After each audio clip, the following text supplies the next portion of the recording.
வணக்கம். உங்களுக்காக செல்வராஜ். இந்த பதிவு ஒரு பயிற்சி நோக்கத்துக்காக மட்டும் கொடுக்கப்படுது. அதனால தயவுசெய்து பயிற்சிக்கு மட்டும் பயன்படுத்துங்க. ரெக்கமெண்ட் எடுத்துக்காதீங்க. வாங்க சேனலுக்குள்ள போலாம். இது வந்து நம்மளுடைய யூடியூப் சேனலுங்க. இதில் டெலிகிராம் லிங்க் கொடுத்துருக்கேன். கனெக்ட் ஆகிட்டீங்கன்னா டெய்லியும் வந்து நிஃப்டியோட லைவ் அப்டேட்ஸ் கொடுத்துருக்கேன். இதுவே உங்களுக்கு ட்ரேடிங் சப்போர்ட் பண்ணும்.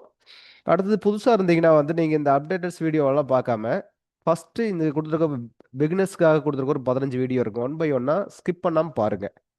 அப்போ தான் வந்து இந்த கான்செப்ட் முழுமையாக உங்களுக்கு புரியும். கிட்டத்தட்ட 70% உங்களுக்கு புரியுதுன்னு வச்சுக்கங்களேன். அப்புறம் ஒவ்வொரு வீடியோ பார்க்கும்போது பயிற்சி பண்ணிட்டே பாருங்க. கண்டினியூவா பார்க்க வேண்டாம். ரைட்டுங்களா? சார்ட்டை போட்டு அதில் எப்படி எப்படி ஒர்க் ஆகுது அப்படின்னு செக் பண்ணுங்க.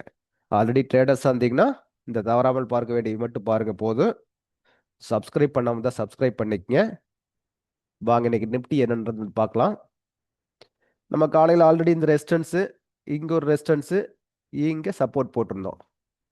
இங்கே போகாதுன்னு தெரியும். ஏன்னா காலையிலேயே கேப் அப்புன்னு நம்மளுக்கு 9:07க்கே தெரிஞ்சிருச்சு. மார்க்கெட் இன்னைக்கு கேப் டவுன் தெரிஞ்சிருச்சு. ஏன்னா காரணம் யுஎஸ் அண்டு ஈரான் பார் தான்.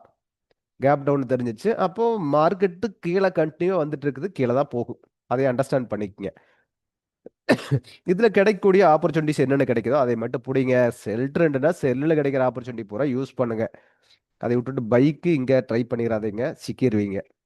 எங்கெங்கே செல் கிடைக்குதோ அதையெல்லாம் பாருங்க. காலையிலேயே நான் டெலிகிராம் இப்படி தான் கொடுத்துருந்தேன். ஆனால் 5 மினிட்ஸில் வந்து நான் வேற ஒரு மாதிரி கொடுத்துருந்தேன். அதனால ஒரு கன்ஃபியூஸ் ஆயிருப்பாங்க இல்லைங்களா? அதாவது 5 மினிட்ஸில் வந்து நான் வந்து இந்த மாதிரி ஒரு இது கொடுத்துருந்தேன். அதாவது இது ஹையாம இது லோ, இந்த ஹை பிரேக் பண்ணாமல் மேலே போகலாம் அப்படின்னு மாதிரி கொடுத்துருந்தேன். ஆனால் இது லோ. அப்போ பிரேக் பண்ணியும் கிட்டத்தட்ட ஒரு 100 பாயிண்ட் மேலே போயிருக்கான். அது இல்லைன்னு சொல்ல முடியாது. போயிட்டு அதுக்கு மேலே அது போக முடியல. கீழே மறுபடியும் உடச்சிட்டு வந்துட்டான். அப்போ இந்த இடம் பையா அப்படின்னு கேட்டிங்கன்னா ஒரு சப்போர்ட்டுக்காக நம்ம பை கொடுத்துருக்காங்க. பை ட்ரெண்டான கிடையாது. 5 மினிட்ஸ்லையும் செல் ட்ரெண்டு தான். அப்போ நம்ம செல்லுக்காக மட்டும் தான் மூவ் பண்ணணும். நீங்கள் கணக்கு பார்த்தீங்கன்னா இது பாருங்க, இந்த லோ உடைச்ச முன்னாடி இங்கே லோ வச்சிருக்கா. அப்போ ஹை எதுனா இது. இந்த லோ உடைச்சது எங்க இங்கே உடைச்சிருக்கா. இங்கே உடைச்சிருக்கும் போது அப்போ ஹை எதுன்னு பார்த்தீங்கன்னா இந்த ஹை வரும் நம்மளுக்கு. அதாவது இந்த லோ உடைச்சிட்டுனா ஹை வந்து இதுவாக வரும். அதுக்கு அடுத்தது இந்த லோங்கிறது வரவே இல்லை பாருங்க, கண்டினியூட்டியாக இருக்கு. இதுதான் லோ. இதை உடைச்சா தான் இது ஹையா வரும். அப்போ கண்டினியூவா வந்து அது செல் ட்ரெண்ட்ல தான் இருக்கு, பை ட்ரெண்டுக்கே வரல. அப்படி இருக்கும்போது அந்த ட்ரெண்டை மட்டும் கரெக்டாக ஃபாலோ பண்ணி பழகி என்ன ட்ரெண்டில் இருக்கு அதை தாண்டி மார்க்கெட்டில் ஒன்றும் நடக்கிறது இல்லைங்க, இவ்வளோதான் நடந்துட்டு இருக்கு. இதை கரெக்டாக பிக் பண்ணி பழகிட்டிங்கன்னா மார்க்கெட்டில் இதை தாண்டி ஒன்றும் இல்லைங்க. மாற்றி மாற்றி சப்போர்ட்டு ரெசிஸ்டன்ஸு மேலே ஓனா கீழே வரும். செல் ட்ரெண்டில் தான் செல்லுக்கே போயிட்டு இருக்கு, பை ட்ரெண்டில் தான் பைலியே இருக்கும். அந்த ட்ரெண்டை எப்போ பிரேக் பண்ணானோ அப்போ தான் அடுத்த ட்ரெண்டுக்கு அடுத்து இதுக்காக மாற ஆரம்பிப்பா. அது வரைக்கும் நம்ம கூடவே ட்ராவல் பண்ண முடியும். அப்போ அந்த ட்ரெண்டை கரெக்டாக அண்டர்ஸ்டாண்ட் பண்ணி பழகிக்குங்க. அப்போ தான் வந்து இந்த மார்க்கெட்டில் நம்ம ஜெயிக்க முடியும். அப்போ ஒரு செல்லிங் மார்க்கெட்டில் போய் பை பண்ணிட்டு உட்காந்துட்டோம்னா சரியா இருக்குமா? லாக் பண்ணிடும். ஒரு செல்லிங் மார்க்கெட்டில் செல்லிங்கே பண்ணிட்டு இந்த இடத்துல வரும்போது செல் பண்ணியிருந்தோம்னா அழகா வந்து மேலே வந்துருந்தாலும் அவன் எவ்வளோ தூரம் கீழே வந்திருக்கான்னு பாருங்க.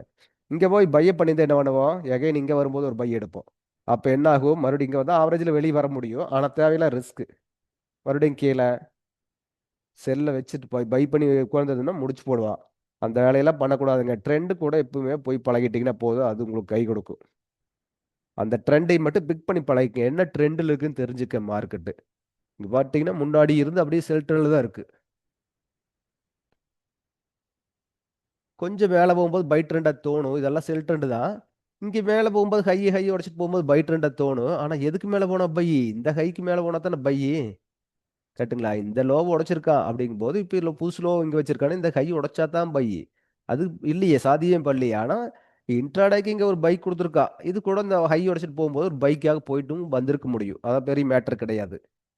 அதையும் யூஸ் பண்ணிக்கலாம். ஆனால் இங்கேயே போய் பார்த்தீங்கன்னா பாருங்க, மறுபடியும் லோ உடைச்சிட்டு இங்கே செல்லுக்கு வந்து தான் க்ளோஸ் ஆயிருக்கா. நேற்று நேற்று செல்லுக்கு வந்து க்ளோஸ் ஆயிருக்கா. எகைன் இன்னைக்கு கண்டினியூ பண்ணிட்டா. இதை பிக் பண்ணி பழகுங்க. ரொம்ப எளிமையா இருக்கும் மார்க்கெட்டு. எப்பவுமே வந்து இது காம்ப்ளிகேட்டடா பார்த்தோம்னா காம்ப்ளிகேட்டடா தான் இருக்கும். சிம்பிளா எடுத்து பழகுங்க, ரொம்ப சிம்பிளா இருக்கும். மார்க்கெட் ஒன்றும் பெரிய சூத்திரமெல்லாம் கிடையாதுங்க.